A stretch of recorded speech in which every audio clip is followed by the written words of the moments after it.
네, 안녕하십니까. 소재 프로세스 공학 담당 교수 김정기입니다.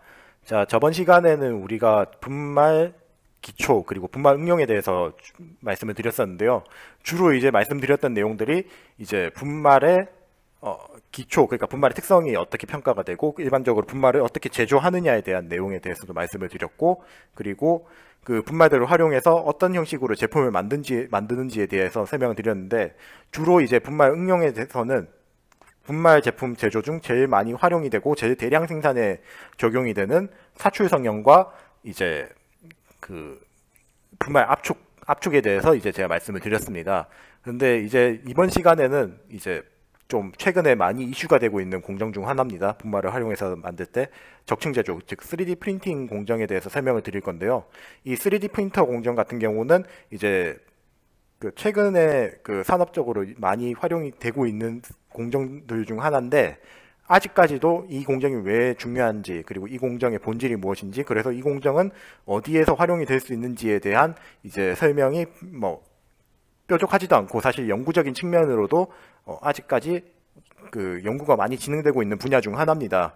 그래서 이번 시간에는 이 적층제조 공정에서 보통 적층제조 공정이 과연 어떤 공정이고, 그리고 이 적층제조 공정을 진행을 했을 때 뭐 특히나 이제 금속 기반 적층제조 공정 같은 경우는 이제 최근에 레이저 출력의 향상에 의해서 레이저 기반 적층제조 공정들이 많이 진행이 되는데, 이 공정을 했을 때 나타나는 결과물이 어떻고 이걸 어디 써먹을 수 있는지에 대해서 설명드리겠습니다.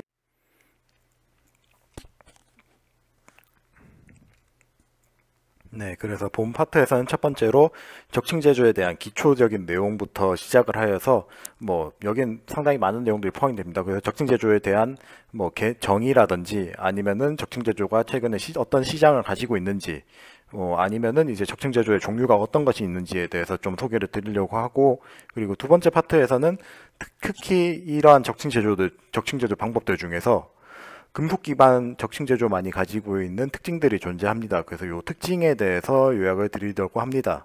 그리고 마지막으로 이제 적층 제조가 요즘 상당히 많은 범위에서 활용이 되고 있는데, 특히나 이제 그 항공이라든지 뭐 자동차, 국방, 그리고 의료 산업 등에 좀 많이 활용이 되고 있는데, 요 활용되고 있는 네, 그래서 첫 번째로 적층 제조에 대한 기본적인 개념에 대해서 소개를 드리도록 하겠습니다. 적층 제조라는 개념 같은 경우는 이제 이런 식으로 정의가 됩니다. 컴퓨터 설계를 기반으로 소재를 레이어 바이 레이어로 쌓아 올려서 제품을 만드는 공정이라고 얘기를 하게 되고요. 크게 3단계, 뭐 세분화시키면 4단계로 나눠서 설명을 드릴 수 있습니다. 일단 첫 번째로 이제 3차원 형상의 복잡한 제품을 이제 설계를 해야 되는데, 되게 이런 설계들은 최근에 이제 CAD 프로그램들이 굉장히 잘 나와 있기 때문에 컴퓨터에서 이제 CAD 프로그램으로 도면을 따가지고 이제 적층 제조하는 장비에 이거를 인풋을 넣습니다. 그래서 요거를 이제 첫 번째 단계라고 얘기를 하게 되고, 두 번째 단계로 이제 금속 분말을 이제 요 베드에 깔아가지고 레이저를 조사를 해서 지져가지고 각각 한 층 한 층씩 이제 제품을 만들게 되는데, 요 단계를 이제 뭐 분말 분급을 하고 레이저를 조사를 하고 다시 한번 이제 내려주고, 이제 다시 한번 분말을 깔아주고 이제 다시 레이저 조사를 하고, 이런 식으로 이제 계속 반복을 하게 됩니다. 그래서 금속 분말 분급하고 이제 레이저 조사를 반복하는 과정이 두 번째 단계가 되겠고, 마지막 세 번째 단계에서는 이제 그 이 레이저 기반 적층 제조 공정을 하고 나면은 그 금속 분말들이 녹았다 붙었다 하기 때문에 상당히 좀 뜨뜻합니다. 그래서 뜨뜻하기 때문에 이걸 좀 식혀주고, 그리고 지금 분말이 이런 식으로 쭉 깔려 있는 상태에서 제품이 만들어지는 거기 때문에 이제 분말들을 한번 치워서 정리해주는 과정이 필요합니다. 뭐 일단은 분말들 자체도 이제 이전에 그 기초에서 말씀을 드렸지만은 입자 크기가 한 2.5에서 10 마이크로미터 사이에 상당히 작은 입자를 가지고 있는데, 결국에는 이러한 입자가 우리가 흔히 얘기하는 뭐 PM2.5, PM10과 같은 이제 미세먼지랑 큰 차이가 없습니다. 그래서 이런 미세먼지 우리가 몸에 그 흡입을 해봤자 좋을 게 하나도 없기 때문에, 되게 이런 식으로 이제 적층 제조가 끝나고 난 다음에 청소기 뭐 활용이 가능한 분말들 같은 경우는 최대한 이제 긁어 모아가지고 이제 나중에 재활용을 하기 위해서 따로 보관을 하고, 그러고도 이제 아직까지 이제 분진처럼 남아 있는 친구들이 있는데, 그런 친구들 같은 경우는 이제 뭐 청소기라든지 다른 이제 닦아낼 수 있는 분말을 닦아낼 수 있는 그런 그 여러 가지 도구를 이용해 가지고 최대한 많이 닦아내야지 이제 그 분진 흡입이 안 되고 오염이 안 되기 때문에 뭐 요런 마지막 과정까지 이제 함께 거쳐주게 됩니다. 하여튼 그래서 우리가 흔히 얘기를 하게 되는 적층 제조의 과정은 요렇게 주황색, 초록색 그리고 하늘색에 해당된다고 생각을 하시면 되겠습니다. 네, 그래서 우리가 적층 제조의 시장 현황에 대해서 좀 말씀을 드리자면은 본격적인 시장 형성은 2013년 정도부터 시작이 됐습니다. 왜냐하면은 우리가 이따 뒤에서 이제 적층 제조 장비의 종류에 대해서 제가 소개를 드리게 될 건데요. 제일 많이 활용되고 있는 장비가 이제 퓨즈드 디포지션 멜팅이랑 이제 셀렉티브 레이저 멜팅과 같이 이제 FDM 같은 경우는 주로 이제 고분자 3D 프린터에 활용이 많이 되고 이제 SLM 같은 경우는 이제 금속 분말 활용한 이제 3D 프린터에 제일 많이 활용이 됩니다. 요런 그 3D 프린터의 최초 특허가 1980년대 초반에 나타났는데요. 일반적으로 우리가 특허가 만료될 때까지는 한 30년의 시간이 필요합니다. 그래서 30년 동안의 특허가 유지가 되고 2013년 정도부터 이제 특허가 만료가 됨에 따라서 이때부터 이제 적층 제조 관련 시장이 굉장히 크게 성장을 하고 있습니다. 그래서 뭐 2013년에 대비해서 2020년 정도 되니까 이제 전체 시장 크기가 거의 3배 이상 성장을 했고요, 전 세계적으로. 그리고 이러한 성장하는 추세 같은 경우는 이제 뭐 플라스틱이나 레진 같은 고분자랑 이제 세라믹뿐만 아니라 금속 역시도 이제 다양한 그러니까 소재 불문하고 굉장히 이제 많이 성장을 하고 있고, 여기 보시면 아더스라고 되어 있는데 이게 어떤 거냐면은 뭐 이런 소재들뿐만 아니라 뭐 우리가 흔히 얘기하는 뭐 식자재라든지 세포 같은 경우도 최근에 이런 3D 프린팅으로 많이 활용하고 있기 때문에 뭐 거의 대부분의 뭐 우리가 짜낼 수 있는 것들은 거의 다 쓰이고 있다고 보시면 되겠습니다.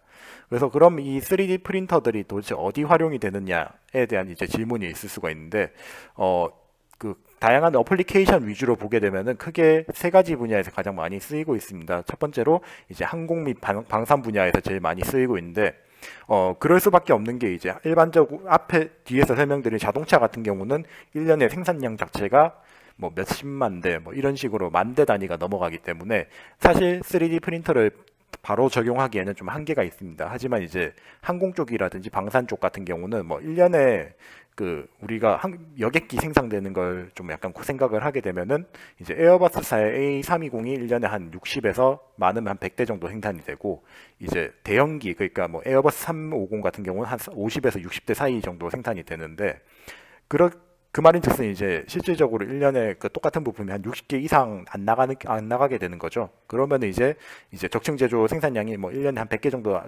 밖에 안 된다고 하더라도 요 캐패시티를 커버를 할 수 있게 되는 거죠. 방산도 마찬가지입니다. 그래서 방산 같은 경우도 뭐 전투기 같은 경우는 이제 한 국가에서 평균적으로 그 전투기를 구매를 한다고 하면은 60대에서 100대 정도를 이제 구매를 하게 될 건데, 그 수량 자체도 많지 않을 거고, 이게 뭐 전차라든지 이제 자주포 같은 것 쪽으로 간다고 하더라도 그 전체 토탈 생산량 자체가 몇백 대에서 진짜 많아야 한 1000대 미만입니다. 한 10년 정도 생산하는 게. 그러니까 생산량 자체가 워낙 작고, 그리고 국가들마다 이거를 커스터마이즈를 또 하기 때문에 적층 제조가 경쟁력이 있게 되는 거죠. 그래서 이런 커스터마이즈가 많이 활용되는 이 항공하고 방산뿐만 아니라 최근에 좀 많이 이슈가 되고 있는 이제 메디컬이라든지 덴탈 같은 이제 원료용 분야 역시도 사실 잘 생각을 해보게 되면은 이제 사람들마다 골격은 다 다르게 될 거고, 만약에 부상을 입었다고 하면은 그 부상 입은 환부 역시도 다 차이가 나타나게 될 겁니다. 그 말인즉슨 이제 메디컬이라든지 덴탈 분야에 있어서도 이런 그 환부를 만드는 그 환부에 대한 치료를 하는 것 자체가 상당히 좀 어려운 일이라는 거죠.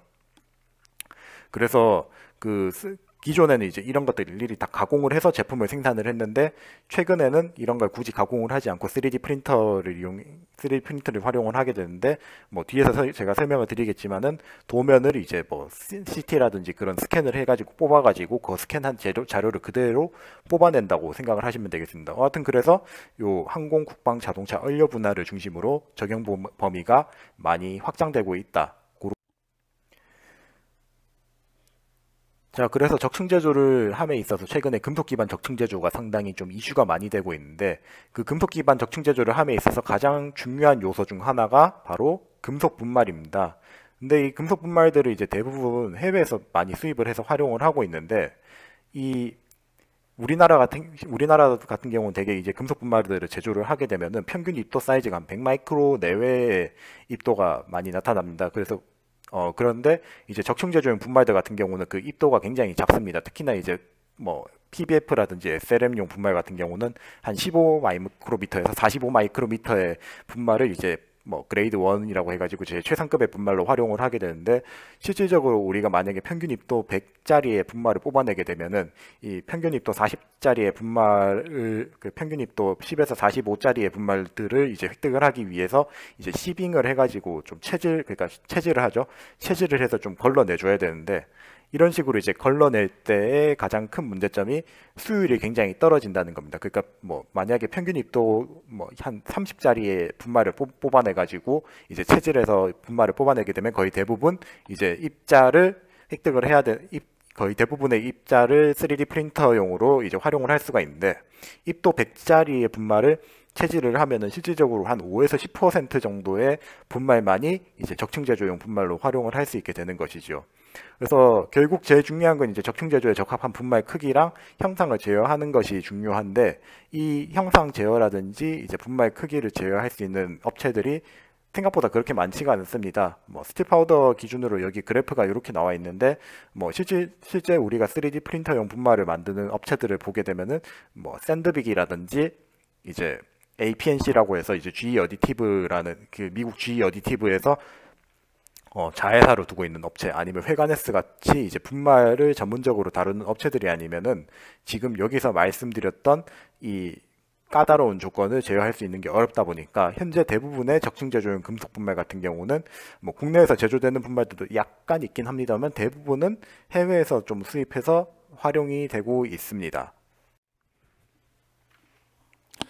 자, 그럼에도 불구하고 이 금속 기반 적층 제조 공정들이 뭐 분말도 비싸고 뭐 수입도 되고, 그럼에도 불구하고 뭐 최근에 산업계에서 제일 많이 활용되고 있는 이유 중 하나는 결국엔 이제 일반 공정 대비 무슨 장점이 있기 때문일 겁니다. 그래서 뭐 지금 슬라이드부터는 적층 제조와 일반 공정을 비교를 했을 때 서로의 장단점에 대해서 한번 비교를 해보도록 하겠습니다.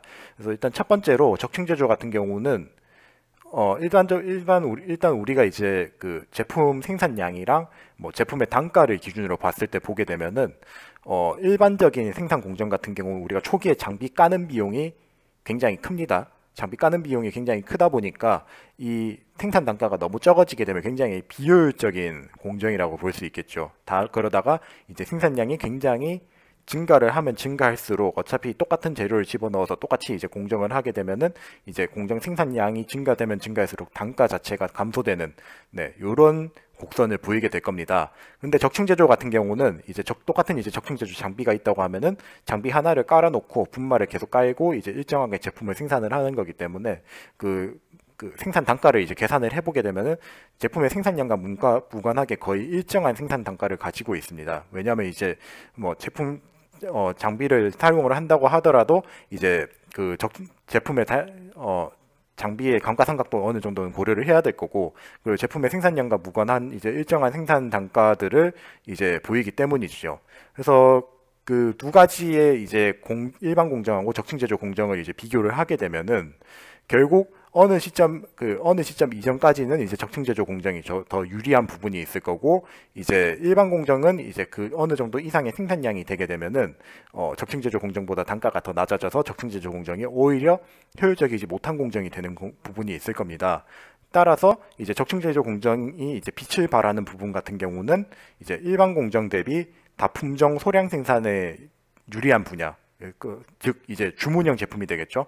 그래서 아까 전에 말씀드렸듯이 항공 원료가 이제 일반 공정에 비해서 이제 적층 제조 공정이 좀 유리한 이유가, 항공 같은 경우는 이제 각 항공사라든지 이제 각 국가의 공군마다 이제 요구가 되는 제품의 종류가 다를 거고, 그리고 원료용 분야 같은 경우는 각 사람들마다 요구가 되는 이제 원료용 파트가 다를 거고, 그리고 부상당한 부위에 따라서 이제 환부에 따라서도 그 형상이 차이가 나타나기 때문에 일반 공정으로 이 진짜 소량 생산을 하게 되면은 이제 공정이, 그러니까 가격이 안 맞게 되는 거죠.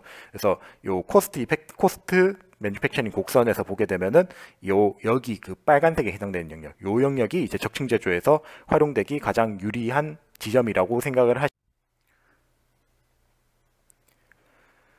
네, 그리고 이제 적층 제조 공정과 일반 제조 공정에 앞서서는 이제 단가랑 생산량의 측면에서 비교를 해보았는데요. 두 번째로 이제 생각을 해봐야 될 게 이제 일반적으로 우리가 가공 공정을 거치게 되면은 금속을 깎아내는 공정이기 때문에 상당한 양의 이제 스크랩이 많이 만들어집니다. 그래서 이런 스크랩들을 사실 처리하는 것도 굉장히 골치 아픈 일 중 하나죠. 네, 그래서 요런 문제들이 좀 존재를 하게 되는데 적층 제조 공정 같은 경우는 이제 소재 적층에 의한 이제 제품 생산이 좀 주가 됩니다. 그래서 뭐 제품을 이제 바로 쌓아 올려가지고 겉에만 약간 조금 표면 처리만 좀 살짝 이제 깎아줘가지고 최종 제품을 만들기 때문에 이제 상당히 좀 적은 양의 스크랩이 형성될 수 있다는 거죠.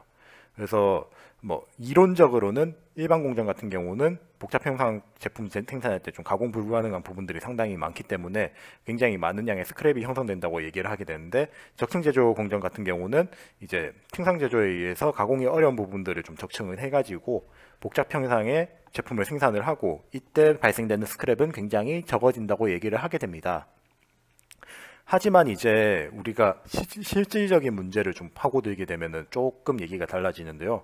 여기는 이제 그 이전에 앞에서 인곳을 만들어 가지고 분말을 생산해 가지고 그거를 그 분말을 생산해서 이제 적층 제조하기까지의 공정들이 생략이 되어 있습니다.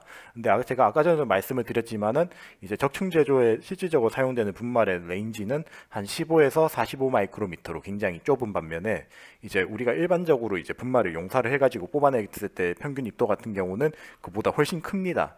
그래서 결국에는 이제 그 적층 제조 분말을 걸러내기 위해서는 시빙을 해서 이제 좀 채질을 해가지고 걸러내야 되는데 이 걸러내는 과정에서의 가장 큰 문제점이 이제 적층 제조를 했을 걸러내는 과정에서 가장 큰 문제점이 이제 적층 제조를 하고 난 다음에 적층 제조를 하기 이전에 분말의 수율이 이미 지금 한 15에서 20% 이내로 굉장히 좀 제한적이라는 겁니다. 결국 이미 지금 80% 손해보고 이제 시작을 한다는 건데 우리가 복잡 형상 부품을 가공을 했을 때 이제 원소재에서 남는 부분이 한 15% 정도라고 보게 되면은 사실 1차적으로 큰 차이가 없는 거고 두 번째로 이제 만약에 파우더 베드 퓨전이나 SLM 공정 같이 분말을 미리 깔아놓고 적층 제조를 하게 되면은 이게 레이저 기반 적층 제조 공정을 하다 보니까 레이저 열에 의해서 분말들이 좀 영향을 받아가지고 이 처음에 사용하지 않은 분말하고 사용을 한 분말 이 두 가지를 비교를 했을 때 이 분말의 성능이 현격하게 차이가 나타나는 걸 확인을 할 수가 있습니다. 그래서 결국엔 이 분말들도 다시 한번 재처리를 한다든지 좀 재활용을 할 수 있으면 좋은데 그 재활용을 했을 때 성능이 떨어지게 되면은 요거를 사용을 하지 못하게 되는 거죠. 그래서 2차적으로 또 손해를 보는 부분이 존재를 하게 됩니다. 결국 정리를 하자면은 그러니까 일반 공정에 비해서 적층 제조 공정이 이런 이론적인 프로세스를 봤을 때는 스크랩이 훨씬 더 적게 나오는 건 사실이지만 이제 분말 제조 관점에서 보고 그리고 여기 깔려 있는 분말들의 재활용 관점에서 보게 되면은 그렇게까지 엄청 이제 제품을 생산할 때 원소재의 세이브가 많이 되지는 않는 공정이라고 얘기를 할 수 있습니다. 결국 이 문제를 해결하기 위해서는 두 가지의 그 기술적인 해결 방안이 필요한데 첫 번째는 이제 그 분말 제조할 때 평균 입도를 확 줄여가지고 이제 그 분말 수율을 좀 증가시키는 방법. 분말 수율이 사실 한 40% 이상만 되더라도 이 일반 공정에 비해서 경제성이 있다고 볼 수가 있고 두 번째 문제점으로 이제 이 분말을 레이저 기반 적층 제조 공정을 하고 난 다음에 열 영향 받은 분말들이 그냥 재활용을 하더라도 이제 부품 성능에 큰 영향이 없다고 하면 그대로 써도 되기 때문에 이 분말들 재활용을 어떻게 할 것인지에 대한 이슈가 가장 큰 문제가 네, 그래서 이제 그 앞선 장단점들이 존재를 하긴 하지만은 결국에는 적층제조 공정 자체가 이제 산업적으로 활용되기에는 충분한 공정이라는 데는 공감대가 존재를 하고 그 때문에 상당히 많은 종류의 적층제조 공정들이 개발이 되었습니다. 그 중에서 이제 금속 기반 적층제조 공정에 활용되는 공정들 같은 경우는 크게 요 빨간색으로 표시된 공정들이 많이 활용이 되고 있는데요. 각각의 공정들에 대해서 소개를 하면 다음과 같습니다. 일단 그 SLA 공정 같은 경우는 이제 여기 맨 왼쪽에 있는 공정 같은 경우는 이제 액상 고분자를 광에너지를 이용해서 경화시켜서 적층을 하는 공정이라고 생각을 하셔서 뭐 주로 이제 고분자에 해당되는 공정들이 여기에 해당된다고 생각을 하시면 되겠고 두 번째로 이제 FDM 공정 그러니까 퓨즈드 디포지션 멜팅 모델링 공정인데요. 요 공정 같은 경우는 이제 필라멘트 형태의 물질을 노즐에서 녹여가지고 출력해서 적층하는 공정인데, 일반적으로는 이 FDM 공정이 그 고분자 필라멘트를 활용해가지고 얘네들 녹여가지고 적층하는 공정으로 많이 활용이 되고 있습니다. 그런데 최근에 이제 금속 기반 FDM 공정들이 많이 활용이 되고 있는데, 이 금속 기반 FDM 공정이라는 게 결국에는 기술적으로 따지고 보면은 사출 성능하고 크게 차이가 없다고 보시면 되겠습니다. 다만 이제 사출 성능 같은 경우는 이제 이 사출을 하고 난 다음에 이제 사출하고 그 금형을 채울 때까지 굉장히 짧은 시간이기 때문에 바인더들이 굉장히 조금 유동성이 좋아야 되는 반면에, FDM 공정 같은 경우는 그 사출이 되고 난 다음에 그 바인더들이 계속 특정한 형상을 유지를 해야 되는데, 이게 금형이 없는 상태에서 형상을 유지를 해야 되다 보니까 이 바인더들이 너무 유동성이 좋게 되면 오히려 형상이 좀 무너지는 그런 차이가 존재를 하게 될 겁니다. 그래서 그 정도 차이는 있긴 합니다만은, 근본적으로는 이제 사출 성형에 사용되고 있는 피드스탁하고 큰 차이는 없다고 보시면 되겠습니다. 그리고 그 다음으로 이제 우리가 좀 확인을 해야 되는 게 바인더 제팅 공정이라고 해가지고, 뭐 근본적으로 FDM하고 상당히 비슷합니다. 다만 이제 FDM 같은 경우는 이제 금속 분말하고 그 바인더를 미리 섞어 놓은 공정이 되겠고요. 그리고 바인더 제팅 공정 같은 경우는 분말이 밑에 깔려 있는 상태에서 그 위에다가 형상에 맞게 바인더를 쏴서 뿌리는 공정입니다. 그래서 파우더 베드에다가 바인더를 분사를 하게 되면은 그 두 개가 엉겨 붙겠죠. 그 엉겨 붙어서 이제 굳히는 방식으로 레이어 바이 레이어를 적층하는 공정이라고 보시면 되겠습니다. 네. 그리고 이제 메탈 제팅이라는 공정이 또 존재를 하게 되는데, 얘네들 같은 경우는 액상 소재를 분사시켜서 경화시키는 방식인데, 사실 뭐 금속 쪽에서 그렇게까지 많이 활용하는 방식은 아니고요. 제일 많이 활용하는 방식은 요 레이저 기반 방식이라든지 일렉트론 빔을 활용하는 방식을 많이 활용을 하게 됩니다. 그래서 그 PBF, 그러니까 SLS라고 여기 적혀 있긴 한데, 파우더 베드 퓨전 같은 경우는 분말 파우더 베드에 바인더가 아니라 레이저 전자빔을 조사를 해가지고 분말들을 순간적으로 용융을 시키고, 이 용융되고 난 다음에 열 처리를 해서 이 둘 사이에 순간적으로 소개를 일어나서 적층이 되는 공정이라고 생각을 하시면 되겠습니다. 그리고 DED 공정 같은 경우는 이제 고출력의 레이저 전자빔을 조사를 해가지고 그 분말을 한 번에 쭉 녹일 수 있는 공정인데, 뭐 기술적으로는 DED 공정하고 EBM 공정이 똑같은 그 거의 비슷하다고 보면 되는데, 이 둘 사이의 차이점은 에너지 소스가 다르다 라고 생각을 하시면 되겠습니다. 하여튼 고출력의 레이저 전자빔을 조사를 해가지고 분말을 완전히 녹여가지고 적층하는 공정이라고 생각을 하시면 되겠고, 뭐 다이렉트 에너지 디포지션도 매 한 가지입니다. 그래서 결국 이제 여기 해당되는 총 4가지 공정 같은 경우는 크게 두 가지로 나눌 수가 크게 두 가지 정도로 나눌 수가 있다고 보시면 되겠는데요. 첫 번째로는 이제 빔 소스, 그러니까 레이저냐 아니면 이 그 전자빔이냐, 거기에서의 첫 번째 차이가 존재를 하고, 두 번째로 그 전자빔을 그 레이저를 깔아놓고 파우더를 깔아놓고 이제 공정을 하느냐, 아니면은 파우더를 이제 직접 조사를 해가지고 이제 계속 쌓아 올리느냐, 그렇게 그 구분을 할 수 있게 됩니다.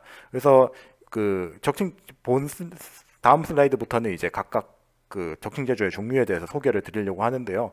크게 이제 금속 분말에서 제일 많이 활용이 되는 FDM, 바인더 제팅, 파우더 베드 퓨전, DED 공정, 그 일렉트론 빔 멜팅이라든지 EBAM 같은 공정 같은 경우는 이제 PBF라든지 DED 공정에서 빔 소스만 바뀐 공정이기 때문에, 그거는 이제 저희가 생략을 하고 요 4가지 공정에 대해서 소개를 드릴 수 있도록 하겠습니다. 네, 그래서 첫 번째로 이제 퓨즈드 디포지션 모델링에 대해서 설명을 드리려고 하는데요. 이 퓨즈드 디포지션 모델링 같은 경우는 이제 필라멘트 형태의 물질을 이제 노즐에서 녹여 출력해 적층하는 공정이라고 해가지고, 여기 이제 필라멘트가 있다고 하면 이 필라멘트를 순간적으로 순간적으로 고온으로 녹여서 쭉 짜내는 공정이라 생각하시면 되겠습니다. 그래서 제일 쉽게 생각할 수 있는 공정은 아마 여러분들 제일 많이 보시는 게 글루건 같은 거 있지 않습니까? 글루건이 뒤에 필라멘트 꽂아가지고 쭉 짜내는 방식이지 않습니까? 그거랑 똑같은 방식이라고 생각을 하시면 되겠고, 그리고 기술적으로 금속 소재 기준으로 보게 되면은 이제 아까 전에 말씀드렸듯이 사출 성능에서 바인더의 점성이 조금 더 높은 케이스라고 보시면 되겠습니다. 그래서 일반적으로 우리가 이 FDM 공정을 활용할 때 제일 많이 사용이 되는 거는 뭐 고분자 재료, 적층 제조에 적합이 가장 적합한 공정이라고 해가지고 뭐 이런 식의 제품들을 만들 때 제일 많이 활용을 하고 있는데 대부분 이제 그 요즘 제조되고 있는 적층 제조 장비, 특히나 이제 개인용 그 3D 프린터 같은 경우는 이 FDM 방식이 제일 많습니다. 왜냐면은 일단은 그 상대적으로 좀 용융점이 낮은 소재 적용에 상당히 좀 쉽고, 그리고 여론의 에너지가 낮기 때문에 그 장비를 만드는 데 있어서도 가격이 상당히 그렇게 비싸지 않다는 게 가장 큰 장점이기 때문이고요. 그리고 제가 사실 뭐 독일이라든지 뭐 다른 국가에 갔을 때는 심지어 최근엔 그냥 일반 전자제품 가게 가더라도 이 FDM 형식의 3D 프린터 같은 경우는 굉장히 많이 팔리고 있습니다. 예전에는 그런 가격들이 한 뭐 300만 원 정도 내외로 좀 상당히 좀 가격이 나간 경우가 많았는데, 제가 독일에 있을 때 그 가격을 봤을 때는 한 60만 원짜리에서 100만 원짜리 같이 굉장히 저렴한 3D 프린터들도 굉장히 많았습니다. 네. 하여튼 그래서 이런 3D 그 FDM 방식의 3D 프린터의 장점에 대해서 좀 설명을 드리자면은, 기본적으로 이제 고분자 적층 제조에 좀 많이 활용이 되는데, 고분자 조형태들 중에서도 상당히 좀 강도가 높은 조형체라든지 뭐 내열성이 높은 고분자, 그리고 요런 제품들을 활용을 하는데 좀 장점이 존재를 하고, 그리고 필라멘트를 2개 이상 섞어 가지고 쓰게 되면은 이제 좀 약간 이런 그 복합적인 형식의 적층 제조 제품들 같은 경우도 한 번에 이제 빌드업을 할 수 있다는 장점이 존재를 합니다. 그리고 뿐만 아니라 이 FDM 방식의 특허가 굉장히 제일 먼저 풀렸기 때문에 시중에서 이제 제일 많이 볼 수 있는 방식의 3D 프린터 중 하나가 이 FDM 방식이고, 심지어 개인용 적층 제조 장비들도 굉장히 많이 나오고 있는 추세이기 때문에 접근성도 굉장히 높습니다. 하지만 단점으로는 이제 이 그 필라멘트 두께랑 이제 노즐 두께의 영향을 받아가지고 이게 쌓아 올리다 보면은 이런 식으로 이제 그 약간 주름짐 현상들이 굉장히 많이 나타납니다. 쉽게 말해서 표면 상태가 그렇게 썩 좋지가 않다는 게 첫 번째 단점이고요. 그리고 두 번째로 이게 생각보다 필라멘트를 짜내는데 제작 속도가 그렇게까지 빠르지 않습니다. 근데 사실 솔직히 말씀드리자면은 이런 그 느린 제작 속도 같은 경우는 거의 대부분의 적층 제조가 가진 문제점 중 하나입니다. 뭐 뒤에서 설명드리겠지만 파우더 베드 퓨전 방식의 레이저 기반 적층 제조를 했을 때는 뭐 1cm, 1cm, 1cm짜리 큐빅 하나 만드는데 거의 한 1시간이 걸린다든지 하는 굉장히 오랜 시간이 걸리는 문제가 존재를 하게 되는데, 뭐 그거는 이제 기본적으로 이 3D 프린터 헤드가 움직이면서 그 공정이 진행될 때 영향이기 때문에 뭐 어쩔 수 없는 문제라고 생각을 하고 있고요. 그리고 끝으로 이제 금속 소재 사용이 어렵다고 말씀을 드렸는데, 아까 전에 말씀드렸듯이 이제 그 결국에는 금속 기반 FDM 같은 경우는 피드스톡을 제조를 해가지고 이 피드스톡을 필라멘트화 시켜서 적층 제조를 하게 되는데, 일단은 이 피드스톡 만드는 것 자체가 좀 상당히 쉽지 않기 때문에 이제 고분자 기반 3D 프린터에 비교를 해서 이제 금속 기반 FDM 방식은 조금 쉽지 않다. 네, 이렇게 생각을 네, 두 번째로 바인더 제팅 방식에 대해서 소개를 드리도록 하겠습니다. 앞서 보여드렸던 FDM 방식과 마찬가지로 바인더 제팅 같은 경우도 이제 금속 기반 FDM 방식과 비교를 했을 때 둘 다 이제 금속 분말이랑 바인더를 이제 섞어서 이제 제품을 만드는 공정인 건 똑같습니다. 다만 이제 차이에 대해서 설명을 드리자면은 FDM 방식 같은 경우는 이미 금속 분말하고 바인더를 한번 섞어가지고 이 섞은 피드스톡을 활용을 해서 이제 제품을 바로 쌓아 올리는 공정이라고 보게 되면은, 바인더 제팅 공정 같은 경우는 분말 파우더 베드에 바인더를 이렇게 쌓아줍니다. 그래서 장치의 개념으로 봤을 때는 레이저 기반 적층 제조 공정인 파우더 베드 퓨전하고 가장 똑같은 형식의 도면이라고 생각을 하시면 되겠습니다. 그래서 바인더를 분사를 해가지고 굳히는 방식으로 이제 적층을 하는 공정인데요. 이런 식으로 이제 적층을 하게 되면은 이제 금속 세라믹 분말에다가 바인더를 분사를 해서 그 성형체 제조 공정을 진행을 하다 보니까 이제 요런 복잡한 형상의 분말, 그러니까 치수 정확성이 조금 더 높은 분말을 서페이스 퀄리티가 조금 더 좋게 FDM 방식에 비해서 제조를 할 수 있다는 장점이 존재를 합니다. 뿐만 아니라 이런 장치의 모양만 봤을 때는 레이저 기반 적층 제조 공정하고 상당히 유사한데요. 이 레이저 기반 적층 제조 공정 같은 경우는 이 레이저 열원에 의해서 주변의 분말들이 영향을 또 받게 됩니다. 근데 이 바인더 제팅 공정 같은 경우는 그냥 바인더만 뿌리는 거기 때문에 분말의 열 영향이 상당히 거의 안 받기 때문에 이 분말들을 재활용함에 있어서는 이제 PBF 공정에 비해서 이제 이 바인더 제팅 공정이 가지는 장점들이 굉장히 많습니다. 다만 이 최종적으로 만들어진 제품 자체가 이제 바인더랑 금속의 혼합체이기 때문에 그냥 바인더에 분말들이 지금 붙어 있는 상태인 겁니다. 그래서 실제 우리가 이거 제품을 만들고 난 다음에 힘을 조금만 주더라도 이 제품들은 금방 파손이 되겠죠. 그래서 요 성형체를 제조하고 난 다음에 이제 강도 증가를 위한 추가적인 소결 공정이 필요한데, 사실 요거는 이제 앞에서 말씀드렸던 FDM 공정도 마찬가지입니다. 그래서 결국에는 추가적인 열 처리를 한번 해줘야 된다는 거고, 그리고 두 번째 문제점은 이게 바인더랑 금속 분말 혼합체인데 이게 점점 열 처리를 하면은 수축이 됩니다. 한 10에서 20% 정도 수축이 되다 보니까 원래 우리가 부품 A의 크기를 여기에 딱 맞춰서 이제 생산을 하게 되면은 실제 제조되는 부품은 그보다 10에서 20% 작은 크기의 부품이 도출이 된다는 거죠. 그래서 결국에는 이 원하는 크기의 치수 정확성을 얻기 위해서는 그 부품의 크기를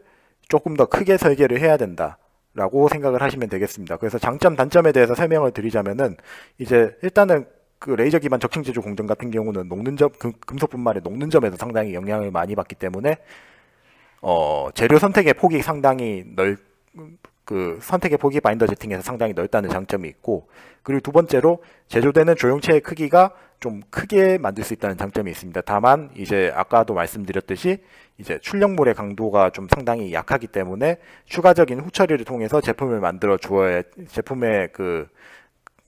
제품을 좀 만들어 줘야지 우리가 원하는 형식의 원하는 강도를 가지고 있는 제품을 만들 수가 있고, 두 번째로 이제 바인더 제팅 공정을 했을 때 아까 전에 말씀드렸지만은 금속 분말 바인더 혼합체가 나오기 때문에 열 처리를 하게 되면은 이 부품들이 전반적으로 수축이 일어나게 됩니다. 그래서 이 수축이 일어나게 되면은 수축이 발생을 하게 되면은 우리가 원래 원하는 제품보다도 조금 더 크게 미리 설계를 해놓지 않으면은 우리가 원하는 형상의 제품을 그대로 바로 쓰기가 어렵다는 거죠. 그래서 다음으로 이제 파우더 베드 퓨전 공정에 관한 내용인데요. 파우더 베드 퓨전 공정 같은 경우는 앞에서 봤던 바인더 제팅 공정과 같이 장치의 모양은 거의 똑같습니다. 근데 한 가지 차이가 있다고 하면은 바인더 제팅 같은 경우는 위에서 이제 바인더를 쏴주는 건데, 파우더 베드 퓨전 같은 경우는 이제 레이저를 쏴주거나 아니면 전자빔을 이제 쏴주는 공정이 되겠습니다. 그래서 분말을 파우더 베드에 깔아놓고 난 다음에 레이저 전자빔을 조사를 해가지고 이제 층 바이 층을 계속 쌓아 올리는 공정이라고 보시면 되겠는데요. 사실 우리가 흔히 알고 있는 3D 프린터, 금속 기반 3D 프린터 공정의 거의 대부분은 이 파우더 베드 퓨전이 차지를 하고 있습니다. 그래서 금속 분말에 레이저 혹은 전자빔을 조사를 해가지고 이런 식으로 이제 분말을 녹였다가 붙이는 형식으로 이걸 반복을 해가지고 형상을 만드는 방식인데요.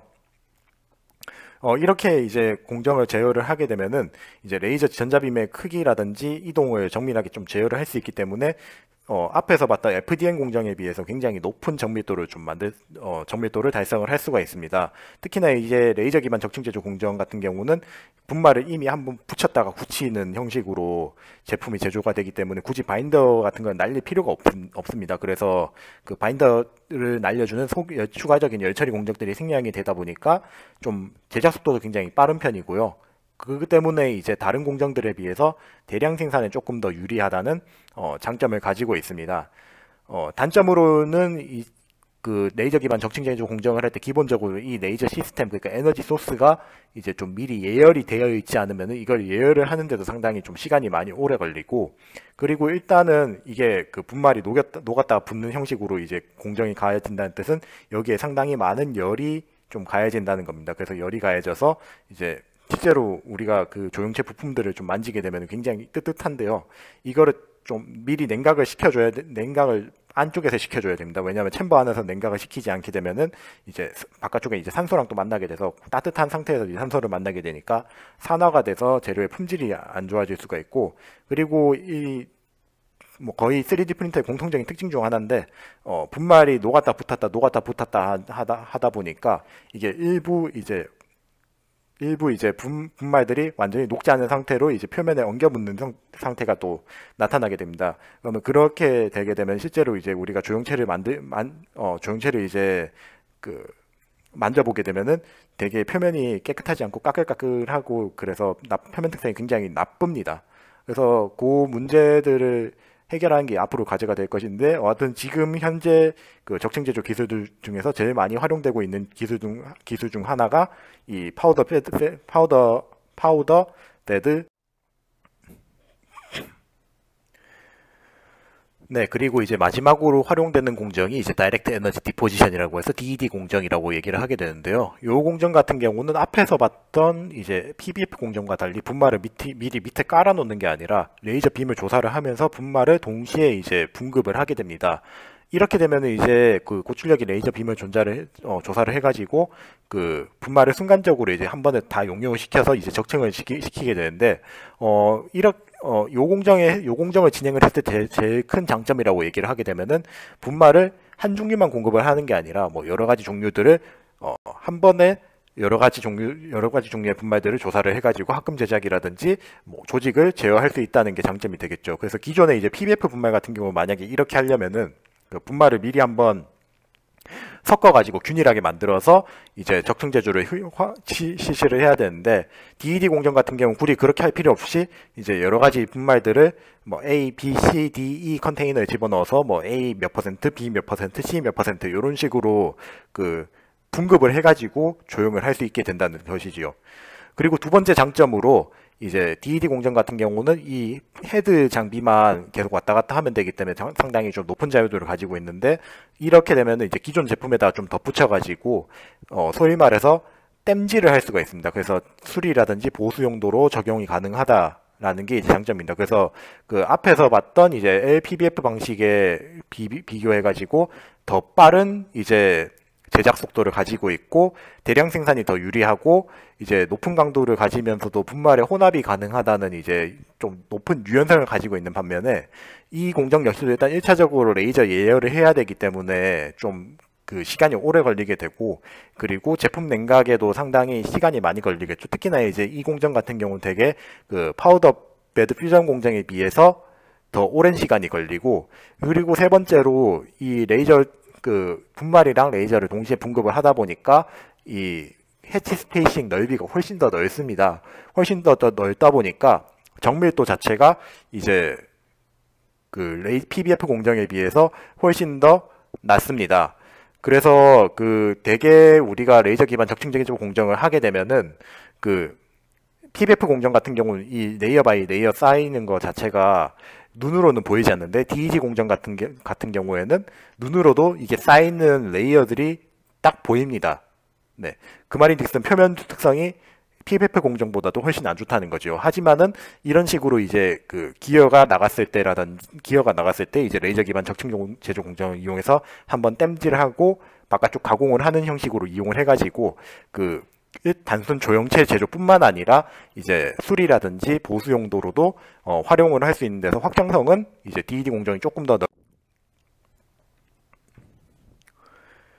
네, 그래서 이제 앞에서 여러 가지의 금속 기반 적층 제조 공정에 대해서 소개를 드렸는데요. 제일 많이 활용되고 있는 공정 같은 경우는 결국엔 이제 레이저 기반 적층 제조 공정으로 SLM이라든지 DED 요 두 가지의 공정들이 많이 활용이 됩니다. 자, 그런데 우리가 제품을 제조를 함에 있어서 이 두 가지 공정을 활용해서 합금 조형체를 만드는 게 최종 목표가 될 것인데, 이 합금 조형체를 만듦에 있어서도 결국에는 초기 분말 상태에 따라서 그리고 적층 제조 공정 장비를 어떤 거를 사용함에 따라서 이제 최종 결과 제품에 다른 결과가 발생을 하게 됩니다. 뭐 적층 제조 공정 같은 경우는 제가 앞부분에서 제가 설명을 드렸기 때문에 생략을 하고 다음 이 본 슬라이드에서는 이런 문제에 대해서 한번 가정을 해보겠습니다. 분말을 이제 뭐 동일한 이제 조성만큼 이제 혼합을 한 분말이 있을 거고, 그리고 미리 합금 분말을 만든 경우가 있을 겁니다. 그래서 이런 식으로 이제 분말을 만들어 가지고 뭐 SLM이라든지 DED 공정에 똑같이 이제 적용을 했을 때는 대개 결과물이 다를 수밖에 없을 겁니다. 그래서 그 혼합분말 첫 번째로 이제 혼합분말에 대해서 우리가 얘기를 하게 되면은 이제 혼합분말은 순수 대개 순수 금속 분말들을 이제 혼합을 해가지고 제조를 하게 되는데 아무래도 합금분말은 이제 인곳을 만들어가지고 용사를 해가지고 이제 그 균일성을 확 체크를 해야 되니까 좀 제조 난이도가 그냥 일반 혼합분말들이 조금 더 쉬운 편에 있고, 그리고 뭐 합금을 잘못 만들었다고 생각을 하게 되면은 그냥 그 분말들을 조금 그 특정 이제 분말을 조금 더 섞으면 되니까 조성 설계의 유연성도 조금 높다는 장점이 있습니다. 하지만은 이제 이런 식으로 이제 그 혼합 분말을 활용해서 적층 제조 조형을 했는데 만약에 레이저 출력이 좀 약하다 이렇게 되면은 이제 특정 분말들이 좀 용융이 안 될 수가 있겠죠. 그렇게 되면은 불안전 용융이 이제 발생을 하게 될 건데 이 경우 이제 균일 조성 분포가 획득이 거의 불가능하다고 볼 수 있습니다. 두 번째로 이제 합금 분말 같은 경우는 이제 사전에 이 합금 인곳을 먼저 만들어서 이 분말들을 이 합금을 용사를 해가지고 분말을 만들어서 제조를 하는 방법으로 제조 난이도 자체는 이제 혼합 분말보다 훨씬 더 어렵습니다. 그리고 한번 이제 분말을 만들었을 때 조성이 엇나가게 되면은 이 분말을 어떻게 회복할 방법이 잘 없습니다. 그래서 조성 설계의 유연성이 좀 상당히 낮다는 단점이 존재를 하는데, 이렇게 되면은 그 합금 분말 같은 경우는 적층 제조를 했을 때 반면 이제 레이저 출력이 좀 낮아서 불안전 용융이 되더라도 상대적으로 좀 균일한 조성 분포에 획득하는 거는 이 혼합 분말에 비해서는 쉽다는 장점이 존재를 합니다. 그래서 일반적으로 우리가 합금 개발을 할 때는 요 혼합 분말을 활용해서 여러 가지 많은 종류의 많은 종류의 합금을 미리 한번 만들어서 이제 최적화된 조성을 찾는 과정을 거치게 되고, 이제 합금 분말 같은 경우 합금 분말은 이 최적화된 합금을 검증을 해가지고 실제 양산을 하는데 조금 더 치우쳐져 있다고 생각을 하시면 되겠습니다. 그래서 되게 일반적으로 연구 측면에서는 혼합 분말이 조금 더 유리하고, 그리고 그 실제 산업화 측면에서는 합금 분말이 좀 더 이제 활용을 하기에 용이한 측면이 존재를 합니다. 그래서 결국 초기 분말 변수랑 이제 적층 제조 선택에 따라서 우리가 원하는 최종 제품의 형상이 바뀌기 때문에 각각의 단계에서 고려해야 될 요소들이 상당히 많다는 사실. 자, 그리고 이 적층 제조 공정이 좀 까다로운 이유 두 번째가 이제 레이저 기반 적층 제조 공정을 했을 때 앞에서 말했듯이 뭐 분말의 영향도 받지만은 이제 레이저 스캔을 어떻게 하냐에 따라서도 영향을 많이 받습니다. 그래서 레이저 스캔 패턴에 따라서 제품 생산 속도도 바뀌고 잔류력 분포도 바뀌고 내부의 조직 등의 변화도 상당히 많이 발생을 하게 되는데, 크게 한 세 가지 정도의 패턴을 생각을 해볼 수 있습니다. 첫 번째로 민더 패턴이라고 해서 그냥 이런 식으로 계속 똑같은 방향으로 단순 왕복하는 패턴입니다. 이런 식으로 이제 패턴을 했을 때 뭐 각 적층면에서 이게 0도라고 해가지고 그냥 똑같은 방향으로 계속 이제 적층할 수도 있고, 뭐 67도씩 돌려가지고 회전을 해서 적층 제조를 할 수도 있고, 이제 90도라고 해가지고 이런 식으로 대각선으로 서로 이제 교차를 해가면서 공정을 진행을 할 수 있는데, 특히나 이런 식으로 공정을 진행을 할 때 거의 회전을 진행하지 않고 공정을 진행하게 되면은 똑같은 방향으로 열을 계속 받기 때문에 나중에 이제 제품을 보게 되면 잔류력이 굉장히 크게 걸립니다. 그래서 뭐 크기가 작은 제품에는 크게 상관이 없지만은 크기가 큰 제품 같은 경우는 이런 식으로 그 한 방향으로 잔류력이 계속 누적이 되면은 그 특정 방향으로 이제 뒤틀림이 발생하거나 깨질 수가 있습니다. 그래서 사실 이 패턴 같은 경우는 이제 실험실에서 좀 작은 크기의 제품을 제조를 할 때 장점을 가지고 있고, 두 번째로 이제 스트라이프 패턴 같은 경우는 이제 그 줄무늬 형태의 그 패턴을 만드는 공정으로 이제 이런 식으로 이제 줄무늬 형태로 계속 반복해서 그 적층 제조 조형을 하게 되면은 상대적으로 좀 약간 그 앞에서 봤던 패턴에 비해서는 큰 제품을 이제 제조를 할 수 있고, 그리고 뒤에서 설명드릴 이제 체스보드 패턴에 비해서 이제 레이저 스캔할 때 패스가 좀 작다 보니까 제조 속도도 어느 정도 빠르게 만들 수 있다 보니까 큰 제품을 제조할 때 상당히 큰 장점을 가지고 있습니다. 마지막으로 이제 체스보드 패턴 같은 경우는 이제 이런 식으로 이제 각각 패턴을 좀 쪼개가지고 작은 패턴으로 스캔을 진행을 하는 공정인데, 각각의 패턴이라든지 적층면을 통과할 때마다 이것도 민더 패턴처럼 계속 회전을 시키게 됩니다. 회전을 시키게 되면은 잔류력은 이 세 가지 패턴들 중에서 가장 작게 나타나서 뭐 최소한 이 제품 같은 경우는 크게 만든다고 하더라도 이제 뭐 뒤틀리거나 깨지는 확률은 좀 상당히 적게 되겠죠. 하지만은 앞서 본 패턴들에 비해서 어떻습니까? 굉장히 복잡하고 이게 레이저 가는 속도 그 선의 길이를 계산해 보게 되면 여기가 제일 깁니다. 그래서 그 공정 속도 측면으로 봤을 때는 여기서 이쪽으로 갈수록 점점 더 느려지고, 그리고 잔륙력을 보게 되면 여기서 이쪽으로 갈수록 점점 더 높아집니다. 그래서 이 스트라이프 패턴이 그 두 개의 장점을 동시에 잡을 수 있는 가장 적절한 패턴이라고 얘기는 하긴 하지만은, 실질적으로 우리가 제품을 생산을 함에 있어서 고려를 하게 되면은 뭐 민더 패턴을 사용하는 케이스도 존재를 하고, 이제 체스보드 패턴도 당연히 존재하는 케이스가 존재합니다. 그래서 결국에는 이제 그 어떤 크기의 제품을 만드느냐, 뭐 그 어떤 전략을 사용할 거냐에 따라서 이 패턴들을 결정을 할 수 있게 되는데, 뭐 대략적인 가이드라인을 이렇게 잡을 수 있다는 거를 보여주는 슬라이드였다고. 네, 그래서 이제 공정 변수를 확인을 할 때 그 세 번째로 체크를 해야 되는 게, 결국에는 레이저 기반 적층 제조 공정이 그 레이저 출력이라든지 레이저 스캔 속도에 영향을 많이 받게 될 건데, 그거를 이제 어느 정도 수치화할 수 있는 개념이 존재를 하게 됩니다. 그게 바로 에너지 밀도라고 생각을 하시면 되겠는데, 요 에너지 밀도 같은 경우는 그 레이저 출력하고 스캔 속도, 그리고 이 레이저의 영향을 받는 면의 간격을 이제 정량화 해가지고 단위 부피 혹은 단위 면적당 작용하는 출력의 양을 이런 식으로 이제 계산을 하는 겁니다. 그래서 일반적으로 이 에너지 밀도 개념이 에너지 밀도가 높아지면 높아질수록 당연히 단위 면적당 받는 에너지 양이 굉장히 많은 거니까, 그 공정 후에 잔류하는 온도 양이 훨씬 더 증가를 한 거를 확인할 수 있고, 그리고 이 에너지 밀도가 높으면 높을수록 레이저 통과하고 난 다음에 냉각 속도가 훨씬 더 느리게 떨어지겠죠. 그러니까 아무래도 이제 냉각 속도가 그 에너지 밀도가 작게 되면은 레이저가 좀 빨리 지나가니까 냉각 온도가 빨리 떨어지는데, 에너지 밀도가 높으면은 열의 영향을 훨씬 더 넓게 받으니까 그 냉각되는 게 상당히 좀 느리게 진행이 됩니다.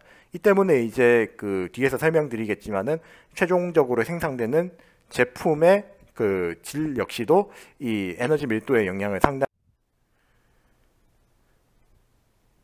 네, 그래서 아까 앞에서 봤던 에너지 밀도에 따른 온도 관계, 그러니까 온도가 더 높게 나타나고, 그리고 더 오랜 시간 동안 냉각 속도가 유지됨에 따라서 나타나는 그 조형체의 결과 변화를 보게 되면은, 크게 한 세 가지 아니면 네 가지 측면을 나눌 수 있습니다. 첫 번째로 에너지 밀도에 따른 뭐 상대 밀도의 변화, 두 번째로 이제 그 표면 조도, 그리고 세 번째로 기공률의 차이가 발생을 하게 되는데, 대체적으로 이제 에너지 밀도가 높아지면 높아질수록 조형체의 상대 밀도는 계속 증가하는 추세를 보이게 됩니다.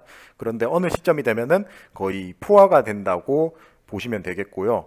그리고 적정 에너지 밀도가 아니면은 오히려 표면 거치기라든지 기공률이 에너지 밀도가 더 높아진다고 하더라도 좋아지지 않는 경우가 대부분입니다. 그래서 그 현상에 대해서 좀 설명을 드리자면은, 일단 낮은 에너지 밀도에서는 당연히 에너지 출력이 부족하다 보니까 분말들이 덜 녹을 수 있을 겁니다. 그래서 분말들이 좀 덜 녹다 보니까 이 덜 녹은 부분 사이사이에 이제 기공이 형성이 될 수가 있고, 이 기공들이 존재하다 보면 아무래도 표면 거치기가 나타날 수밖에 없을 겁니다. 그래서 표면 거치기가 좋지 않은 거를 알 수가 있는 반면에, 이제 최적점을 지나서 에너지 밀도가 너무 높아지게 되면은, 이게 에너지 밀도가 너무 높아지게 되면서 이제 멜트가 계속 그 용융풀이 이제 계속 그 파도처럼 유동을 하게 됩니다. 이렇게 유동을 하게 되면은 특정 시점에서 이제 분말들을 그 가스들을 같이 품고 이제 굳을 수가 있는데, 이 때문에 이제 기공이 형성될 수가 있는 거고요. 그리고 너무 많이 그 용융이 되게 되면은, 이 아까 말씀드렸던 요 기공들이 표면 쪽으로 더 빠져나올 수 있기 때문에 이제 과용융에 의해서 표면 결함이 발생을 할 수 있게 됩니다. 그래서 너무 낮은 에너지 밀도도 좋지는 않지만은, 너무 높은 에너지 밀도에서도 이 서페이스 퀄리티가 상당히 나빠질 수 있다는 점에 대해서 주의를 해야 되고, 그리고 이런 식으로 이제 온도가 너무 높아지게 되면은, 이제 우리가 적층 제조를 했을 때 이제 가스플로우가 아르곤 가스플로우를 쭉 흘려주면서 산화를 방지를 하게 되는데, 그럼에도 불구하고 산소가 한 500ppm 정도는 존재를 합니다. 근데 온도가 너무 높으면 이 산소의 용해도가 점점 증가를 하니까 더 많은 가스가 녹아 있다가 그 냉각이 되겠죠. 그러면은 냉각이 될 때 가스의 용해도가 가스 용해도가 급격히 낮아지니까 이 가스들이 그 조형체 안에 계속 갇히게 될 겁니다. 그래서 그 이유 때문에도 기공들이 더 형성이 돼가지고, 네, 그 포로시티라든지 그 기공률이라든지 표면 조도가 나빠지는 결과를 가져오게. 자, 그래서 앞에서 설명드렸던 그 스캔 방향이라든지 레이저 출력에 의해서 결국에 나타나는 가장 큰 그 변화 중 하나가 이제 앞에서 봤던 에너지 밀도 측면도 존재를 하지만은 잔류력도 존재합니다. 왜냐하면 이제 레이저가 쭉 파고 들어가면서 그 분말도 용융을 시키긴 하지만은 그 분말 용융시킨과 동시에 열의 영향도 주기 때문에 이제 그 열간 차이에 의해서 잔류력이 동시에 발생하는 그런 결과가 발생을 하기 때문이지요. 그래서 조형체 형상이라든지 위치에 따라서 불균열한 잔류력 분포가 형성이 되는데 이걸 제대로 제어를 하지 못하게 되면은 이제 특정 부분에 잔류력이 되게 집중이 돼가지고 뒤틀림이 발생을 하게 되고 이 뒤틀림이 발생을 할 때 베이스와 조형체 사이에서 심한 경우에는 이런 식으로 크랙이 또 발생을 할 수 있게 됩니다. 그래서 이거를 좀 해결을 하기 위해서는 결국에는 뭐 여러 가지 방법을 생각을 할 수 있는데 아까 전에 말씀드렸던 뭐 스캔 방향들을 여러 가지 방향으로 좀 바꿔가지고 그 문제를 해결을 한다든지 아니면은 요 밑에 베이스의 온도를 높이게 되면은 이런 온도 차이가 좀 줄어들게 되니까 잔류력의 좀 양이 줄어들 수 있는데 이런 온도를 좀 높여서 잔류력의 차이를 좀 줄여서 전반적인 양을 좀 감소시킨다든지 하는 전략으로 우리가 그 잔류력들을 자, 그래서 앞에서 봤던 레이저 기반 적층 제조 공정에 기반을 해서 그 다양한 형식의 그 제품들을 활용을 할 수 있는데 아까 전에 말씀드렸듯이 금속 기반 레이저 적층 제조 같은 경우는 거의 대부분 활용되는 범위가 뭐 항공, 자동차, 방산 그리고 원료 쪽에 굉장히 많이 활용이 되고 있습니다. 그래서 다음 슬라이드부터는 각각의 그 분야에서 어떻게 적층 제조가 활용이 될 수 있고 그 미래에 대해서 어떻게 그 예측을 할 수 있는지에 대해서 논하도록 자, 그래서 첫 번째로 이제 국방 소재에 대해서 말씀을 드릴 건데요. 국방 소재 같은 경우 기본적으로 기갑장비라든지 전술기의 생산량 자체가 굉장히 많지 않다 보니까 이 생산량 대비 이제 그 대량 생산을 하게 되면은 수율이 맞지 않는 측면이 존재를 하게 되는데 적층 제조를 활용을 하게 되면은 그 일체형 부품들을 그 각 국가의 요구에 맞게 소량 생산을 할 수 있다는 장점이 존재를 하게 됩니다.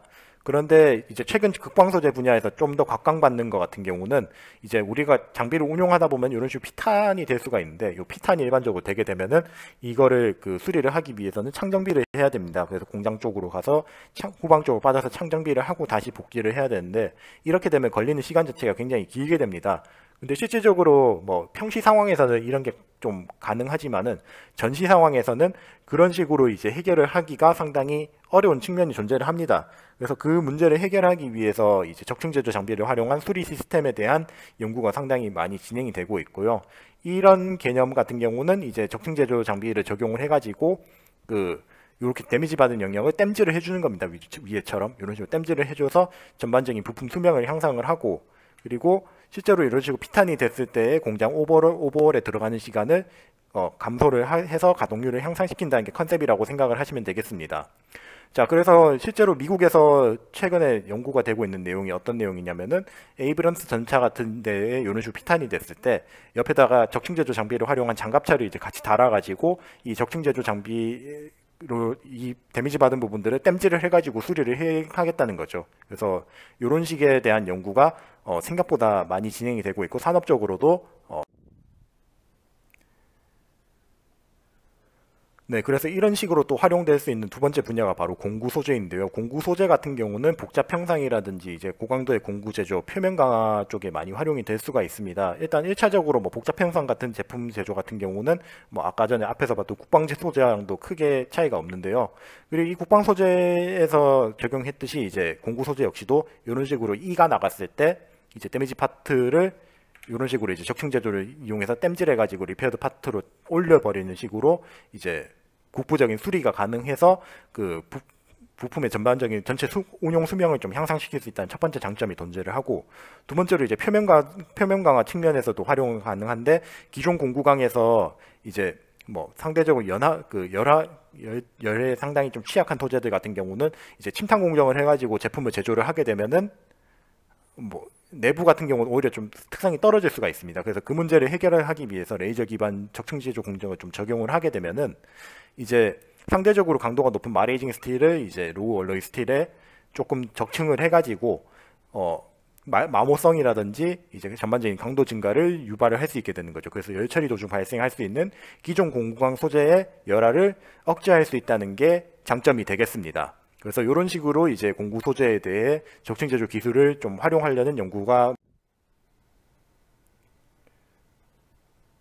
그리고 제일 많이 활용이 되고 있는 항공 소재 같은 경우 사실 이미 좀 산업화가 많이 진행이 되고 있습니다. 그래서 뭐 항공기 엔진 만드는 회사로 굉장히 유명하죠. 제너럴 일렉트릭스 같은 경우는 GE 어디티브라고 해가지고 별도의 자회사를 설립을 해서 이제 적층 제조 장비랑 분말을 이제 통합적으로 이제 생산을 해가지고 자기들 제품들을 생산을 하는데 활용을 하고 있는데, 실제로 이제 그 터빈 블레이드라든지 이제 항공기 그 엔진 연료를 이제 공급해주는 노즐 같은 경우를 3D 프린팅으로 제조를 해가지고 이제 그 보잉 777에 활용되는 뭐 G9X 엔진에 이런 부품들을 활용을 하고 있습니다.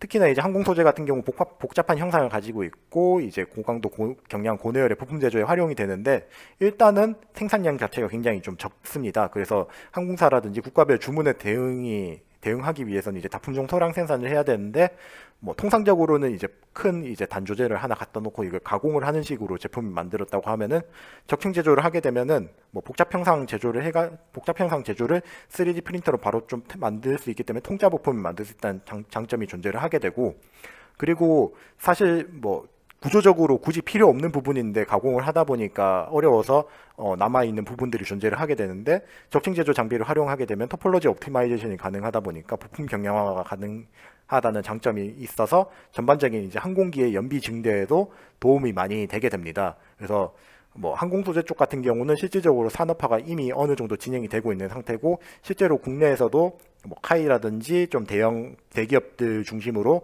이걸 좀 써보자 하면서 기초 연구가 좀 활용이 되고. 네. 다음으로 이제 자동차 소재 같은 경우는, 사실 자동차 같은 경우는 일년의 생산량 자체가 워낙 많다 보니까 뭐 모든 부품들을 적층 제조로 적층 제조로 이제 만든다는 연구보다는 이제 최근에 이제 자동차 같은 경우도 이제 소비자들에 따라서 옵션이 다 다르지 않습니까? 그런 옵션 부품들을 이제 적층 제조 장비를 활용해가지고 만들어가지고 그 파트를 해가지고 전반적인 공장의 가동 효율성을 이제 증가시키는 위주로 이제 연구가 많이 수행이 되고 있고, 그리고 특히나 이제 복잡 형상 제조를 할 때 이제 경량 부품 제조를 하게 되면은 앞서 항공 소재와 같이 차량 연비라든지 효율의 증가가 되기 때문에 주로 스포츠카 위주로 많이 활용이 되고 있습니다. 오른쪽 위에 같은 경우 이제 포뮬러 1이라고 해서 자동차 경주 대회용 자동차인데, 실제로 이 자동차 경주 대회에 나가는 자동차 업체들 중에서 알파 로메오라고 해가지고 이탈리아 업체가 있습니다. 이 이탈리아 업체 같은 경우도 이제 브레이크 덕트라든지 이제 그 디퓨저 배기가스가 나오는 디퓨저를 이제 복잡한 형상을 가지고 있기 때문에 얘네들이 이제 적층 제조를 해가지고 제품을 만들게 되는데 상당한 좀 경량화가 가능하다는 보고가 있었습니다. 그리고 결국 이제 자동차 소재 같은 경우 뭐 대량 생산을 위한 이제 라인에 들어간다기보다는 약간 조금 서포터 개념이 되겠죠. 그래서 다품종 소량 생산 장점을 활용을 해서 주문형 옵션 부품을 이제 제조를 하는 데 있어 요런 그 소재들을 이제 활용을 한다고 네, 그래서 이제 마지막으로 이제 마지막으로 이제 항공 소재와 함께 적층 제조가 가장 많이 활용이 되고 있는 분야 중 하나인 바이오 소재에 대해서 소개를 드리겠는데요. 바이오 소재 같은 경우는 주로 이제 인공 관절이라든지 뼈, 임플란트에 활용이 되는데, 결국엔 이제 사람들 따라서 체형도 다르고, 그리고 수술에 필요한 그 조형물의 크기라든지 형상도 다 차이가 있기 때문에 다품종 소량 생산이 필연적입니다. 그래서 적층 제조 공정이 굉장히 효과적인 분야라고 생각을 하시면 되는데요. 이런 식으로 이제 그 적층 제조에 주로 활용되는 부품이 뭐 타이타늄이라든지 스테인리스 스틸 같은 부식성도 좋고 생체 적합성이 상당히 좋은 제품들이 굉장히 많이 활용이 되고 있습니다. 그래서 이런 식으로 이제 그 분말을 활용해서 레이저 적층 제조를 하게 되면은 정밀한 레이저 스캔을 통해 가지고 생체 부품의 치수 정확성도 확보를 하고, 특히나 이제 이게 뭐 내부를 통짜로 만들게 되면 상당히 부품이 무거워가지고 나중에 이제 그 임플란트라든지 인공관절을 활용하기에 좀 무거운 단점이 존재를 하게 되는데, 뭐 정밀한 레이저 스캔을 통해서 다공성 구조를 만들게 되면은 상대적으로 좀 가볍고, 그리고 다공성 구조에 의해서 표면적이 굉장히 넓어지다 보니까 생체 간의 적합성이 상당히 좀 향상이 된다라는 장점이 있고요. 그리고